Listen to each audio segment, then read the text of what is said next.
आप लोगों ने बहुत सारे वीडियोस ऐसे देखे होंगे ना, जहां पर कोई हाई कोर्ट का जज किसी को डांट लगा रहा है, या फिर कोई हाई कोर्ट का जज अपनी पावर को यूज करते हुए किसी को जस्टिस दिला रहा है, कोई जजमेंट दे रहा है, या फिर जजेस पावर करके जो आजकल रील्स चल रही हैं जिसपे करोड़ों व्यूज आ रहे हैं। अगर आपने देखा होगा तो कभी सोचा तो होगा कि हाई कोर्ट में जज कैसे बनते हैं। चलो शुरुआत से शुरू करते हैं। भारत में जुडिशरी कई हिस्सों में डिवाइडेड है। कहने का मतलब सबसे ऊपर आता है सुप्रीम कोर्ट।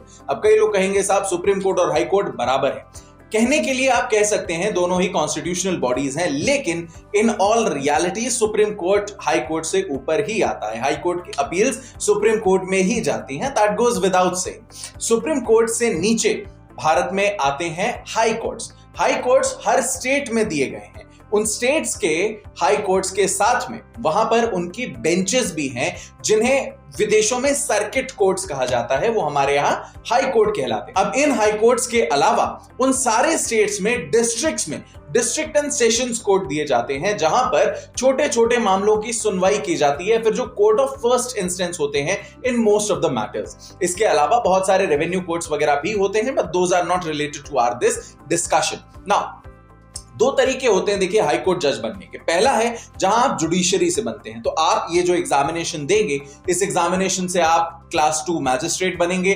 बढ़ते बढ़ते बढ़ते बढ़ते फिर gradually you will reach district जज की पोजीशन, एंड डिस्ट्रिक्ट जज की पोजीशन पर बराबर सर्व करने के बाद हो सकता है आपको हाई कोर्ट एलिवेट किया जाए। कई बार ऐसा होता है कि ये प्रमोशन साइकिल इतनी लंबी होती है कि ज्यादातर लोग, in fact mind if I say 95% of the people retire by the time they reach district judge की position। वो कभी हाई कोर्ट नहीं पहुंचते, और अगर पहुंचते हैं तो ज्यादा से ज्यादा 1, 2, 3, 4 साल ही वहां पर सर्व कर सकते हैं, वो चीफ जस्टिस तक नहीं पहुंच पाते। Other than that the other option is being an advocate. देखिए, अगर आप भारत में एक वकील हैं, भारत के एक नागरिक हैं, आपके पास 10 साल का अनुभव है और आपकी वकालत की प्रैक्टिस अच्छी है, आप बहुत जाने माने वकील हैं, आप एक अच्छे रिनाउंड ज्यूरिस्ट हैं, आप लोगों की नजर में, जजेस की नजर में ऐसे वकील हैं जो कि कानून को समझता भी है और न्याय संगत बातें करता है, तो आपको रिकमेंड किया जा सकता है डायरेक्टली हाई कोर्ट जज बनने के लिए। देखिए, इसके लिए कोई मिनिमम एज रिक्वायरमेंट नहीं दी हुई है, but for all practical purposes 45-46 years से नीचे रेयरली ही किसी व्यक्ति को हाई कोर्ट जज अपॉइंट किया जाता है। इसका भी प्रोसेस समझिए। इसका प्रोसेस है through the collegium system. Now the collegium system is one of the most controversial things that happen in India. बहुत बार आपने सुना होगा कि लॉ मिनिस्टर ने बोला कोलेजियम सिस्टम खराब है, कई लोग बोलते हैं कोलेजियम सिस्टम में नेपोटिज्म होता है वगैरह वगैरह, but again collegium system is not something जो कि कॉन्स्टिट्यूशनली बहुत स्ट्रांगली बैक्ड है। ये 1993 से चला आ रहा है। एंड कोलेजियम सिस्टम में क्या होता है कि there is a high court के चीफ जस्टिस अलॉन्ग विद जो उनके वरिष्ठ जजेस हैं, वो मिलकर के कुछ नाम आगे बढ़ाते हैं कि इन्हें हाई कोर्ट में जज बनना चाहिए। वो नाम सुप्रीम कोर्ट के कोलेजियम को दिया जाता है। अब समझिएगा इस चीज को कि जब ये नाम जाता है तो बीच में एक रोल आता है सेंट्रल गवर्नमेंट का। सेंट्रल गवर्नमेंट क्या करती है कि वो इंटेलिजेंस ब्यूरो से इनकी पूरी जानकारी निकलवाती है, क्योंकि ये जानना भी जरूरी है कि जो व्यक्ति उस पोस्ट पर बैठने वाला है, कहीं उसका कोई क्रिमिनल एंटीसीडेंट तो नहीं है, कहीं उसका कोई वेस्टेड इंटरेस्ट तो नहीं है, कहीं वो व्यक्ति ऐसे लोगों से तो नहीं जुड़ा हुआ है जिससे उसके इस पद पर बैठने से किसी भी प्रकार की दिक्कत हो सकती है।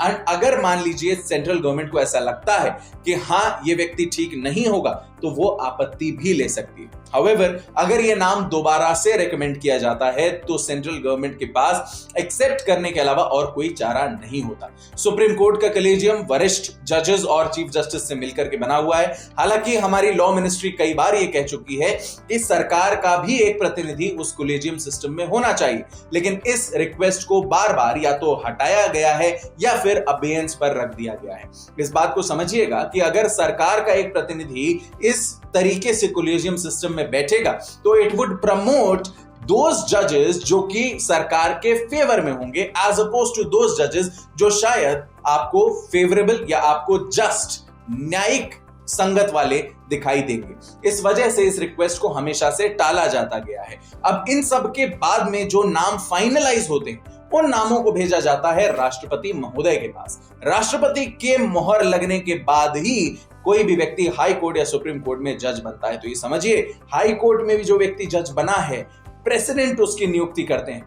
आप इस पावर का मतलब समझेंगे तब आपको समझ में आएगा कि ये वीडियोस क्यों बन सकते हैं, क्यों कोई हाई कोर्ट जज अपने आप को सरकार से ऊपर, प्रिंसिपल सेक्रेटरी से ऊपर, मंत्रियों से ऊपर समझने लगता है। हालांकि ये बात सही है कि ये पावर का कभी दुरुपयोग नहीं करना चाहिए, but at the same time power तो है और सिलेक्शन का प्रोसेस यही है।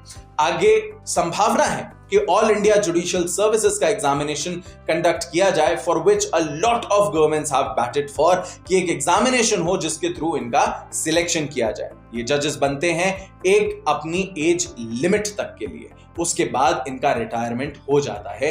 हालांकि इसके ऊपर भी कई बार कहा गया है कि ये एज लिमिट कम या ज्यादा की जानी चाहिए। अगर ये वीडियो आपको पसंद आया है तो हमें कमेंट्स में जरूर बताइएगा और शेयर कीजिएगा अपने उन सारे दोस्तों के साथ जो जज बनने का सपना देख रहे हैं।